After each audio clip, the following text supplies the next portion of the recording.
अस्सलाम वालेकुम और आदाब नाजरीन, आप देख रहे हैं प्रोग्राम हेल्थ और हम, एक ऐसा प्रोग्राम जहां हम बात करते हैं सेहत से जुड़ी ज़रूरी मालूमात पर। आज के एपिसोड में हम बात करेंगे लंग्स के मुख्तलिफ इन्फेक्शंस और उनसे होने वाली कॉम्प्लिकेशंस के ताल्लुक से। लंग इन्फेक्शंस अक्सर बैक्टीरिया, वायरस या फंगस की वजह से होते हैं जो सांस लेने में दिक्कत, खांसी और बुखार जैसी प्रॉब्लम्स पैदा कर सकते हैं। अगर इनका इलाज वक्त पर ना हो तो ये सीरियस कॉम्प्लिकेशंस का सबब भी बन सकती है। इस टॉपिक पर हमें गाइड करने के लिए आज स्टूडियो में हमारे साथ मौजूद है केयर हॉस्पिटल्स मलकपेट हैदराबाद के senior consultant pulmonology doctor Mohammed Mukarram Ali. Sir, बहुत बहुत इस्तकबाल है आपका हमारे शो में। Thank you so much for inviting me. You most welcome. तो सबसे पहले हम शो का आगाज़ इसी सवाल से करते हैं कि लंग इन्फेक्शंस इतनी तेज़ी से क्यों फैल रहे हैं और इसकी वजूहात क्या है? देखिए, लंग इन्फेक्शंस आज का जो टॉपिक है हमारा, हम उसको मुख्तसर से 3 पार्ट्स में डिवाइड करेंगे। पहला पार्ट ये होता है कि कोई बैक्टीरियल इन्फेक्शन, सेकेंड पार्ट ये है कि कोई tuberculosis related infections, third part ये है कि अदर इन्फेक्शंस लाइक वायरल या फिर फंगल इन्फेक्शंस। तो हम ये टॉपिक को पहले हम देखेंगे कि बैक्टीरियल इन्फेक्शंस क्या होते हैं। बैक्टीरियल इन्फेक्शंस में हमें जो प्रेजेंटेशन होता है, खांसी होती है, बलगम होता है और फीवर होते हैं। ये प्रोग्रेसिव डिजीज़ है और एक दूसरे से एयरबॉर्न इन्फेक्शन है जो स्प्रेड होता है। इसीलिए लंग इन्फेक्शंस का प्रॉब्लम यह है कि एक दूसरे से सांस के ज़रिए स्प्रेड होता है, क्योंकि बलगम जो है सो इनिशियली वाइट कलर का होता है, म्यूकॉइड, उसके बाद पुरुलेंट हो जाता है येलो कलर का, उसके बाद ग्रीनिश कलर हो जाता है। इसका मतलब यह है कि काफ़ी दिनों से इन्फेक्शन अंदर रह रहा है लंग्स में आपके। तो जब ये चेंजेस ऑफ कलर होते हैं तो इसका ये मतलब है कि इमीडिएटली आपको कंसल्ट करना चाहिए और एक स्पूटम एग्जामिनेशन और चेस्ट एक्सरे करना चाहिए, rather than treating at your own level with antibiotics which are across the counter. तो यानी सबसे बड़ी गलती यही है कि जो चीज़ को कलर डिफ्रेंशिएशन आप जो बताए वही मेन चीज़ है लोगों को नोटिस में लाने के लिए। yes. अब अगर ये टाइम पे वो लोग नोटिस नहीं करें, एंड काफ़ी सारे लोगों का यही प्रॉब्लम है कि home remedies and home treatments पे ही जाते हैं। अब आप ये बताइए कि अगर 7 to 10 डेज़ डिले हो गया, कफ ज़्यादा हो गई या सीने में दर्द ज़्यादा हो गया, खांसी ज़्यादा हो गई, तो ऐसे मोमेंट पे अगर ट्रीटमेंट और डिले हो गया तो इसका क्या आउटकम हो सकता है? देखिए, होता यह है कि सब लोग सोचते हैं कि सर्दी की खांसी है। देखिए, सर्दी की खांसी 1, 2, 3 दिन हो सकती है, लेकिन अगर से खांसी के साथ आपको फीवर आ रहा है, फ्लेम आ रहा है, प्रोडक्टिव स्पूटम आ रहा है, तो इसको नेग्लेक्ट मत करिए, इमीडिएटली कंसल्ट करिए और ये देखिए कि आप एंटीबायोटिक रेजिस्टेंस मत डेवलप करिए आप खुद से एंटीबायोटिक लेने की तरफ से।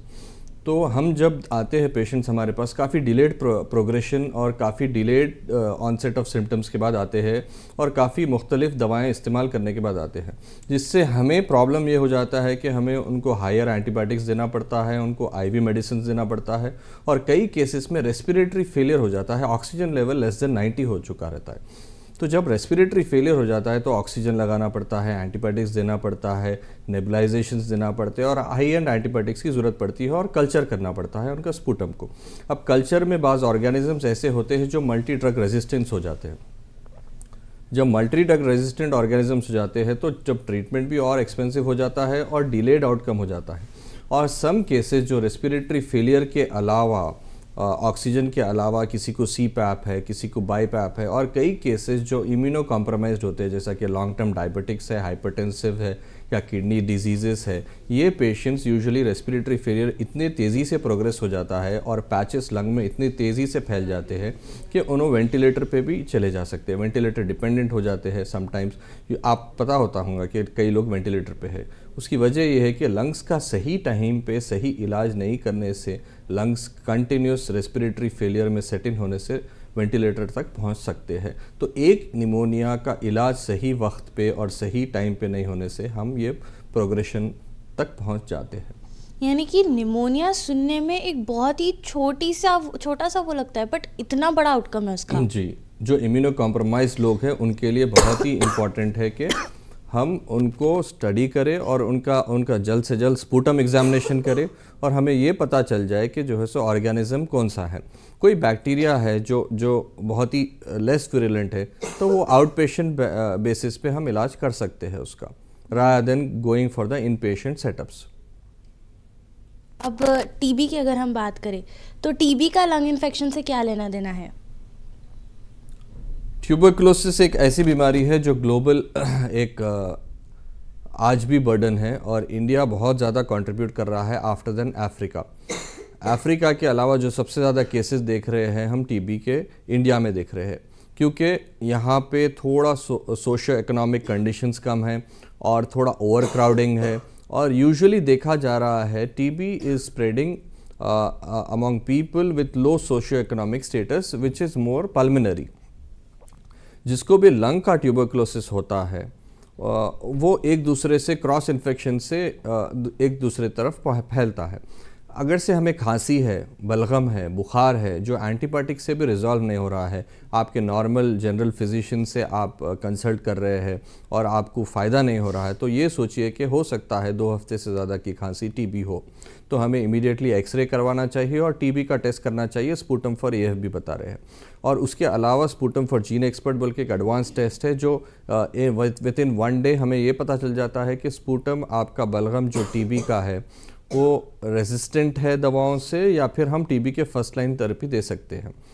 तो हमें ओवर क्राउडिंग प्रिवेंट करना चाहिए, लंग हाइजीन मेंटेन करना चाहिए, और 2 वीक्स से ज़्यादा कॉफ को नेग्लेक्ट कभी भी नहीं करना चाहिए, क्योंकि इट इज़ अ अलार्म कि ये ट्यूबरकुलोसिस हो सकती है। और ये देखिए कि अगर से आपको खांसी है, आपका लंग हाइजीन मेंटेन करिए, हाइड्रेशन इंपॉर्टेंट है, और आप डिस्टेंस मेंटेन करिए और आप मास्क इस्तेमाल करिए। देखिए, हर खांसी सर्दी की खांसी नहीं हो सकती है, जो उमूमन हमारे दिमाग में ये बात बैठ चुकी है कि भाई ये it is just a cough, but it is not only just a cough, it can be any cough which can be harmful and it can be life threatening as well. छोटे बच्चों का भी हम एग्जाम्पल ले लें तो छोटे बच्चों को भी यूजुअली विंटर्स में काफ़ी ज़्यादा स्पूटम फॉर्म हो जाता है एंड खांसी बहुत ज़्यादा होती है।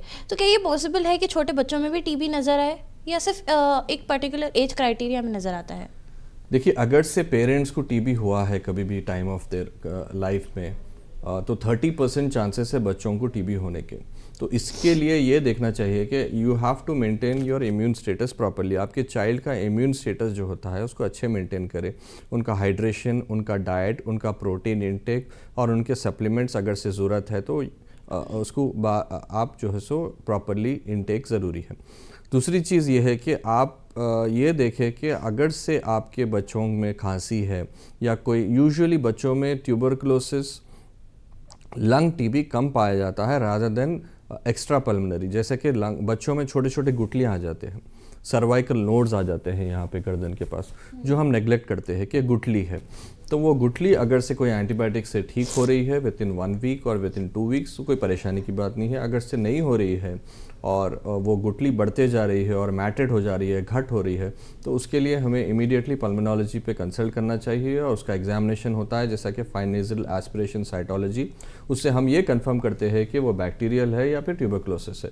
अगर से वो टीबी है तो उसका इलाज है और वो बहुत ही काफ़ी एक 6 महीने या 9 महीने के पीरियड में इंशाल्लाह उसको रिग्रेस किया जा सकता है। यानी कि टीबी को 6 या 9 मंथ्स में रिकवर कर दिया जा सकता है। ऐसा नहीं है कि वो लाइफ लॉन्ग कंटिन्यू हो। नहीं, वो बिकॉज टीबी को लेके लोगों के दिमाग में भी काफ़ी ज़्यादा एक मिसकंसेप्शन है कि शायद से ये प्रिवेंटेबल नहीं है, ये हमारे साथ लाइफ लॉन्ग रहेगा, ऐसा करके। देखिए, टीबी हर ऑर्गन को अफेक्ट कर सकता है, right from head to toe. तो it can affect the lungs, cervical nodes, bone है, स्किन है, आइज़ है। हमारे पास मुख्तलिफ टीबी के पेशेंट्स आते हैं जो इनफर्टिलिटी का भी ट्रीटमेंट है, जो टीबी किसी को बच्चे नहीं हो रहे तो हो सकता है कि वो टीबी बैसिलाई उनके जेनाइटो यूरिनरी सिस्टम में हो। तो ये स्क्रीनिंग करना पड़ता है, हर तरफ से इन्वेस्टिगेशंस होते हैं जिससे हम आइडेंटिफाई कर सकते हैं कि कौन सा ऑर्गन अफेक्टेड है ट्यूबरकुलोसिस से। और depending on the severity and depending on the organ infected हम ट्रीटमेंट 6 मंथ से 2 ईयर्स के ड्यूरेशन में देते हैं। अगर से बोन टीबी है तो उनका ड्यूरेशन ऑफ ट्रीटमेंट थोड़ा ज़्यादा होता है, क्योंकि बोन हीलिंग थोड़ा स्लो प्रोसेस होता है। बट डेफिनेटली टीबी अगर से आइडेंटिफाई हो रहा है, कंफर्म हो रहा है, उसका ट्रीटमेंट पूरा मुकम्मल तौर पे मुमकिन है और पॉसिबल है without any side effects and complications. अब अगर हम बात करें निमोनिया के ऊपर, तो निमोनिया कैसे अफेक्ट करता है लंग इन्फेक्शन पे, वो थोड़ा हमें बताइए आप। देखिए, कभी निमोनिया होता है तो यूजुअली निमोनिया रिकवरी फेस होता है। ये एक स्टेजेस होते हैं निमोनिया के। इनिशिएशन है, फिर उसके बाद हेपेटाइजेशन है, फिर रेजोल्यूशन।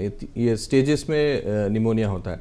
तो जब इनिशिएशन में जो है सो हमारी कैफियत ऐसी होती है कि खांसी होती है, बलगम होती है, फिर उसके बाद हमें प्रोलुलेंट स्पूटम आता है, फीवर होता है, स्पाइक्स होती है, फिर रेजोल्यूशन फेज़ होता है। तो ये 3 फेजेस 2 से 3 हफ्ते के दौरान होते हैं। तो हमें ये 2 से 3 हफ्ते के फेजेस को इसको नेगलेक्ट नहीं करना चाहिए। अगर से हम इसको नेगलेक्ट करें और वो वैसी इन्फेक्शन स्टेसिस हो गया है तो इट कैन कॉज आपके लंग वॉल्यूम्स को भी लोअर कर सकता है, रेस्पिरेटरी फेलियर को सेट इन कर सकता है, और आपके लंग रिजर्व आगे आपको जो है सो दमे की कैफियत, ऐसी चीज़ें की ऐसी शिकायत हो सकती है। यानी कि इससे अस्थमा का भी इफेक्ट हो सकता है। या शॉर्ट टर्म जो है सो दम चढ़ने की शिकायत होती है लोगों में, अगर से रेजोल्यूशन प्रॉपर नहीं हुआ है और लंग्स कैरिंग हो चुकी है। अब यूजुअली मैं आपको एक बात बोल दूं तो काफ़ी सारे ऐसे पेशेंट्स हैं जो पैरासीटामोल एंड डोलो 650 के ऊपर जो है अपना ट्रीटमेंट करते हैं, काफ़ी सारे लोग। एंड आपको तो पता ही है कि कॉफ सिरप इंडिया में आजकल कोई भी जेन्युइन प्रोडक्ट नहीं है, कोई भी कंपनी जेन्युइनली कॉफ सिरप बना नहीं रही है। अब ये 2 चीज़ें जब एक पेशेंट कंज्यूम करता है एंड देन एंड रिजल्ट होता है कि उसको डिफरेंस कुछ भी नहीं दिखा, बट जो स्टार्टिंग स्टेज था उससे कहीं ज़्यादा डबल जो है खांसी हो गई है उन्हें, या फीवर आना शुरू हो गया है, जिसको नेगलेक्ट करते करते यहाँ तक आ गए। अब वो निमोनिया भी हो गया समझिए उनका, तो उसका आउटकम क्या होता है जब वो लोग आखिरी उस पर आ जाते हैं कि सर हम इतना सब ट्राई करके आए आपके पास, अभी निमोनिया भी डिटेक्ट हो गया, जो निगलेक्ट करते जाएंगे तो उसका आउटकम क्या होता है? उसका आउटकम तो अभी प्रेडिक्ट नहीं कर सकते, लेकिन डेफिनेटली उसका आउटकम थोड़ा डिलेड हो जाएगा, क्योंकि जब आप कॉम्प्लिकेशंस में चले जाएंगे तो हो सकता है कि आपका बीपी कम हो जाए, आपको सेप्टिसीमिया पूरे बॉडी में आ जाए, और बैक्टीरिया आपको लंग्स के अलावा भी दूसरे ऑर्गन्स में फैल जाए, जैसे किडनी परफ्यूजन भी कम हो सकता है, बीपी कम हो सकते हैं, और रीनल आउटपुट कम हो सकता है। तो if you don't want other organs of your body to get infected, आपको ज़रूरी है कि आप अर्ली कंसल्ट करके आप सिंगल ऑर्गन का इलाज करें और ये सिस्टमिक स्प्रेड होने से रोके। क्योंकि मल्टी ऑर्गन फेलियर कब होता है? जब एक ऑर्गन का इलाज सही नहीं होने की तरफ से, या फिर इम्यूनो कॉम्प्रोमाइज स्टेट होने की तरफ से पेशेंट्स जो है सो मल्टी ऑर्गन फेलियर में जाते हैं, जहाँ पे आईसीयू रिक्वायरमेंट होता है, जहाँ पे वेंटिलेटर का रिक्वायरमेंट होता है, जहाँ पे डायलिसिस का रिक्वायरमेंट होता है। वेंटिलेटर डायलिसिस इमीडिएट रिक्वायरमेंट नहीं होता है, इससे पहले 10 दिन 15 दिन का इलाज हुआ है जो मुकम्मल तौर पे सही नहीं हुआ है, उसकी तरफ से ही हम ये स्टेजेस पे हम पहुंच जाते हैं। तो इसको प्रिवेंट करने के लिए आइडेंटिफाई करना ज़रूरी है, सिम्टम्स आपके, अर्ली एक्सरे करना ज़रूरी है, अर्ली स्पूटम एग्जामिनेशन करना ज़रूरी है, so that we don't progress to multi organ failures. जो ब्रोंकाइटिस है ये लंग्स पे कैसे इफेक्ट करता है? काइंड ऑफ लंग इन्फेक्शन ही बोलते हैं इसको भी, तो ये क्या है, आप थोड़ा उस पर हमें बताइए। Bronchitis is nothing but inflammation of the Airways, जहाँ पे आपकी सूजन हो जाती है एयरवेज में, और उससे आपको ब्रोंको कंस्ट्रिक्शन होता है, आपके एयरवेज नैरो हो जाते हैं, और उससे आपको दम चढ़ने की कैफियत होती है, and there is lot of sputum production as well. तो इसमें if you are not able to clear up the sputum production, and if you are not able to treat your bronchodilatation properly, तो उससे आपको repeated infections होने के chances है, और stasis of secretion से जब बलगम जमा हो जाता है होते होते होते डेफिनेटली वो कन्वर्ट हो जाएगा एक निमोनिया में, जो काफ़ी डिफ़िकल्ट होगा ट्रीट करने में, क्योंकि वो एक ऐसा ऑर्गेनिज्म हो जाएगा जो ग्राम नेगेटिव ऑर्गेनिज्म बोलते हैं, जिसमें पीरियड ऑफ ट्रीटमेंट काफ़ी डिलेड और प्रोलॉन्ग और एक्सपेंसिव हो जाएगा। सो इसलिए कभी भी उसको नेग्लेक्ट नहीं करना चाहिए अर्ली कॉफ्स को। तो डॉक्टर साहब, अब मैं आपसे अगर पूछूं कि fungal infection and viral infection दोनों डिफरेंटली अफेक्ट करते हैं लंग्स पे, या कैसा है ये? देखिए, अब ये जो पहलू है इसमें फंगल इन्फेक्शंस का, फंगल इन्फेक्शंस उमूमन हर इंडिविजुअल में नहीं मिलते हैं आपको। Fungal infections immuno compromise individuals में ही पाए जाते हैं, जैसा कि लॉन्ग टर्म डायबिटिक्स हो, कोई पेशेंट्स हो जो स्टीरॉइड्स पे हो, इम्यूनो कॉम्प्रोमाइज्ड पेशेंट्स हो जैसा HIV है, या क्रॉनिक किडनी डिजीज़ पेशेंट्स हो, या फिर पेशेंट्स हो जिसको कनेक्टिव टिश्यू डिसऑर्डर्स हो या फिर इंटरस्टिशियल लंग डिजीजेस हो, तो ये पेशेंट्स है जो कैटेगरी है, इनमें फंगल इन्फेक्शंस के चांसेस ज़्यादा है। या फिर कोई पेशेंट्स हो जो कीमोथेरेपी पे हो, किसी को कैंसर है और कीमोथेरेपी के ड्रग्स ले रहे हो, तो उनमें चांसेस ये है कि फंगल इन्फेक्शंस उमूमन ज़्यादा होने के चांसेस है। और यूजुअली फंगल इन्फेक्शंस होने के बाद उसको ट्रीट करने के लिए थोड़ा टाइम ड्यूरेशन ज़्यादा लगता है, और समटाइम्स ओरल में ही हो जाता है, समटाइम्स हमें उसका टेस्ट करना पड़ता है, फंगल स्टेनिंग करना पड़ता है, समटाइम फंगल कल्चर करना पड़ता है, और समटाइम्स वो duration of treatment it can vary from few days to few months as well. 3 महीने का भी पीरियड होता है जहाँ पे फंगल इन्फेक्शंस का इलाज करना पड़ सकता है। अब फंगल इन्फेक्शंस का मेन कॉज क्या होता है डॉक्टर सर? एक फंगस होता है जो आपके बॉडी में आ जाते हैं, जैसे कि एस्परजिलस है, ये जो मोस्ट कॉमन फंगल इन्फेक्शंस है जो लंग्स में पाया जाता है, और कैंडिडा इन्फेक्शंस है जो मोस्ट कॉमन इन्फेक्शंस है। तो ये इम्यूनो कॉम्प्रोमाइज इंडिविजुअल्स में ही देखे जाते हैं। नॉर्मल रूटीन पॉपुलेशन में ये फंगल इन्फेक्शंस हमें मिलना आसान नहीं है। तो जो इम्यूनो कॉम्प्रोमाइज इंडिविजुअल्स है उनका ये देखना चाहिए कि उनका स्पूटम का कलर देखना चाहिए। यूजुअली फंगल इन्फेक्शंस में रस्टी स्पूटम या फिर डार्क ब्राउन या फिर ब्लैक कलर्ड स्पूटम होता है। अगर से आप कोई भी दवाओं पे है जो इम्यूनो कॉम्प्रोमाइज्ड दवाएं हैं, कीमोथेरेपी की दवाएं हैं, बलगम आपका काला आ रहा है या फिर रस्टी हो रहा है, तो उसको डेफिनेटली आप ये देखिए कि ये इंडिकेशन है कि हम हो सकता है कि हमारा इन्फेक्शन कोई फंगल है। और चेस्ट एक्सरे में यूजुअली कैविटीज़ है या फिर लॉन्ग स्टैंडिंग कैविटीज़ होते हैं जो यूजुअली एक्सरे में हम देख सकते हैं। अब लंग इन्फेक्शन को यूजुअली लोग जो है काफ़ी ज़्यादा सीरियस नहीं लेते हैं। जैसे डॉक्टर साहब ने भी बताया कि फंगल इन्फेक्शन जब होता है लंग्स में तो आपको अर्ली डिटेक्शन काफ़ी ज़्यादा ज़रूरी है। होम रेमेडीज़ या होम ट्रीटमेंट से बेहतर है कि आप जल्द से जल्द डॉक्टर से रूबरू करें सो दैट आपकी लाइफ हेल्दी हो सके। अब मैं बात करूंगी सांस की प्रॉब्लम जो होती है, जिसकी वजह से आपने बताया स्टार्टिंग में कि एज़मा भी हो सकता है। अब सांस की परमानेंट प्रॉब्लम भी क्या पॉसिबल है अगर लंग्स काफ़ी ज़्यादा इन्फेक्टेड हो गए तो? राइट, देखिए हम सब कोविड के दौर से गुजर चुके हैं और we have face that wave as well. तो हम जो देखे हैं, कोविड जो बीमारी आई है, जो वायरस स्प्रेड हुआ है, उससे कई लोगों की लंग फाइब्रोसिस हो चुका है। फाइब्रोसिस मतलब हार्ड हो जाना लंग, और कई पेशेंट्स ऑक्सीजन पे कई दिनों तक रहे। तो आज भी फंगल वायरल इन्फेक्शंस होते हैं। एवरी ईयर इन्फ्लुएंजा का जो है सो स्ट्रेन बदल जाता है, और वायरल इन्फेक्शंस काफ़ी तेज़ी से प्रोग्रेस करते हैं। With in few days patient को रेस्पिरेटरी फेलियर हो जाता है और हाई ग्रेड फीवर होता है, और कॉफ यूजुअली इनिशियली वेरी ड्राई कॉफ होती है। उसमें स्पूटम इनिशियली नहीं रहता है, सिर्फ ड्राई कॉफ रहती है और वो म्यूकॉइड कॉफ होती है। तो ये आइडेंटिफिकेशन है वायरल इन्फेक्शन का, ड्राई कॉफ, हाई ग्रेड फीवर और बहुत ही बार्किंग टाइप ऑफ कॉफ होती है। रात भर आपको खांसी रहती है, जैसा मौसम सर्द हो जाता है वो आपको खांसी बढ़ जाती है। तो जब ये होता है तो इमीडिएटली हमें जो है सो वायरल ट्रीटमेंट ले लेना चाहिए वायरल इन्फेक्शंस के लिए, नॉट बैक्टीरियल ट्रीटमेंट, पहली चीज़। दूसरी चीज़ ये है कि अगर से हम उसको डिले कर दिए 3, 4, 5 दिन, तो इसके बाद इसकी शिद्दत बढ़ जाती है, वायरल लोड बढ़ जाता है, और ये सिवियरिटी रेस्पिरेटरी फेलियर में सेट इन हो जाती है, और सेकेंडरी बैक्टीरियल इन्फेक्शंस यहाँ पे एंटर हो जाते हैं लंग में। जैसा कि जो भी पेशेंट्स इम्यूनो कॉम्प्रोमाइज्ड है, डायबिटिक्स वगैरह है, तो उनमें बैक्टीरियल इन्फेक्शंस भी आ जाते हैं वायरस के अलावा। तो यहाँ पे कॉम्प्लिकेशन हो जाता है और लंग यहाँ पे वीक होना शुरू हो जाता है। अब अगर हम बात करें एहतियाती की, तो कौन से ऐसे चीज़ें हैं, अब स्पेशली मैं अगर आपसे बात कर लूँ स्मोकर्स की, यूजुअली तो स्मोकिंग भी एक पैरामीटर है जो लंग इन्फेक्शन को और वर्सन करता है, या स्मोकिंग की वजह से लंग इन्फेक्शन हो सकता है? देखिए, smokers always are prone for recurrent lung infections, क्योंकि उनके पास म्यूकस प्रोडक्शन ज़्यादा होता है, बलगम का प्रोडक्शन ज़्यादा होता है, तो उसके लिए बलगम जमते रहता है। हमेशा स्मोकर्स कॉफ होती है, विंटर में हमेशा स्मोकर्स को हमेशा खांसी कंटिन्यू रहती है, जिसके लिए उनको इन्हेलर्स या दवाई लेते रहना पड़ता है जो शिद्दत की रहती है। तो यहाँ पे लंग वॉल्यूम्स यूजुअली कम हो जाते हैं, क्योंकि there is a deposition of various materials in the lung, जिससे लंग्स की इलास्टिसिटी कमज़ोर हो जाती है।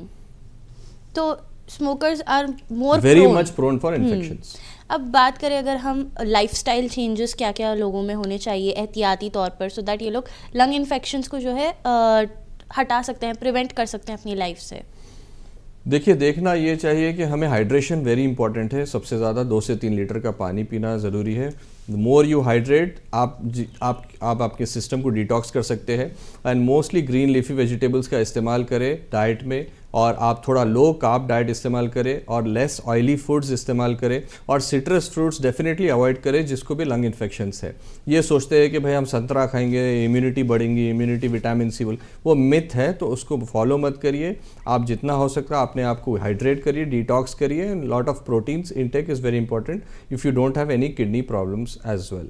सो ये हाइजीन मेंटेन करें, डिस्टेंस मेंटेन करें, कॉफ हाइजीन मेंटेन करें, खांसी के टाइम पे आप जो है सो अपने आप को प्रोटेक्ट करें सो दैट आपकी खांसी दूसरों तक नहीं पहुंची। आप पब्लिक में हैं, आपको मालूम है कि प्रॉब्लम आपके लिए क्या है। हो सकता है कि आपको टीबी हो सकता है कि आपको वायरल इन्फेक्शन हो, लेकिन आप स्प्रेड कर रहे हैं। तो एक आदमी मिनिमम 10 आदमियों को स्प्रेड कर सकता है, और वो 10 फिर 10, तो ये चेन ऐसी चलते रहती है। तो इसको प्रिवेंट करना है तो पहले आप आपकी खांसी का इमीडिएटली इलाज करें और उसको वहीं पर ख़त्म करें। अब जैसे कि आपने बताया कि खांसने से ये चीज़ें फैलती है, तो काफ़ी सारे एक मिक्स्ड कमेंट्स है लोगों के कि टीबी खांसने से फैलती है या टीबी खांसने से नहीं फैलती है, मतलब 2 ऑप्शंस हैं यहाँ पे। अब आप एज डॉक्टर हमें बताइए कि कौन सा ऑप्शन करेक्ट है और कौन सा नहीं है।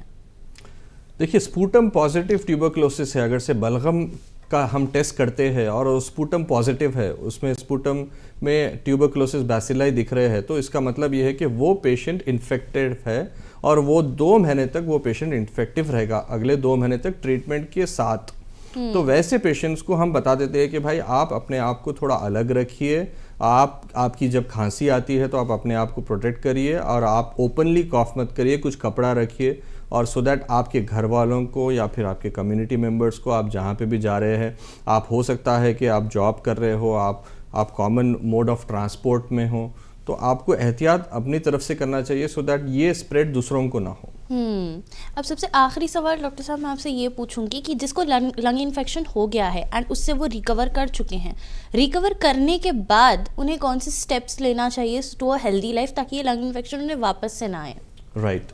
अब बैक्टीरियल इन्फेक्शंस जैसे कि किसी को हो गया है निमोनिया या फिर हॉस्पिटलाइज हो गए हैं, तो इमीडिएटली हॉस्पिटलाइज होने के बाद जब आपका फर्स्ट रिव्यू होता है या डिस्चार्ज होता है, एक वैक्सीन होता है निमोनिया प्रिवेंट करने के लिए, लाइफ टाइम में एक टाइम का एक शॉट है, वो यूजुअली ले लेना चाहिए सो दैट अगर से हमें सिम्टम्स और साइंस और ये निमोनिया नेक्स्ट टाइम हुआ है तो हमारी शिद्दत वो नहीं होगी, फर्स्ट थिंग। और दूसरी चीज़, वायरल इन्फेक्शंस के लिए भी वायरल वैक्सीन है जो ईयरली लेना है, क्योंकि स्ट्रेन्स हर साल चेंज होते हैं, म्यूटेशंस चेंज होते हैं, तो every year we have to take vaccines which जो फ्लू वैक्सीन्स के नाम से जाना जाते हैं। तो ये प्रिवेंटिव एस्पेक्ट्स है। दूसरे एस्पेक्ट्स ये है कि आपको अगर से कॉफ है, ब्रेथलेसनेस है, अर्ली आइडेंटिफाई करिए, अर्ली कंसल्ट करिए सो दैट आप आपके हेल्थ को आराम से मेंटेन कर सके और आपके लंग्स को अच्छे से मेंटेन कर सके। Usually you have to breathe good air and good quality of air so that आप इसके लिए आपकी सराउंडिंग्स को भी मेंटेन करना ज़रूरी है। Thank you so much doctor साहब आपका हमारे साथ जुड़ने के लिए। उम्मीद करते हैं नेक्स्ट डिस्कशन में और हम इस टॉपिक पे या किसी और टॉपिक पे डिटेल में बात करें। जी, थैंक यू। तो नाज़रीन, आज के हेल्थ और हम के एपिसोड में हमने लंग्स के मुख्तलिफ इन्फेक्शंस और उनसे होने वाली कॉम्प्लिकेशंस पर बात की है। ये इन्फेक्शंस अगर वक्त पर पहचाने और ट्रीट ना किए जाए तो सीरियस हेल्थ प्रॉब्लम्स का सबब भी बन सकती हैं। इसलिए ज़रूरी है कि हम अपनी सेहत को लाइटली ना लें, सिम्टम्स को इग्नोर ना करें और ज़रूरत पड़ने पर फौरी तौर पर डॉक्टर से रुजू करें। साफ़ हवा, स्मोकिंग से परहेज़, वैक्सीनेशन और हेल्दी लाइफस्टाइल लंग्स को मजबूत रखने में मददगार साबित होती है। उम्मीद है कि आज के ये एपिसोड में जो मालूमात हमने हासिल की वो आपके लिए फ़ायदेमंद रही होगी। इसी के साथ इजाज़त चाहेंगे, फिर मिलेंगे एक नए टॉपिक के साथ हेल्थ और हम में। तब तक के लिए अपनी सेहत का ख्याल रखिए। मुझे दीजिए इजाज़त और आप बने रहें मुंसिफ टीवी के साथ।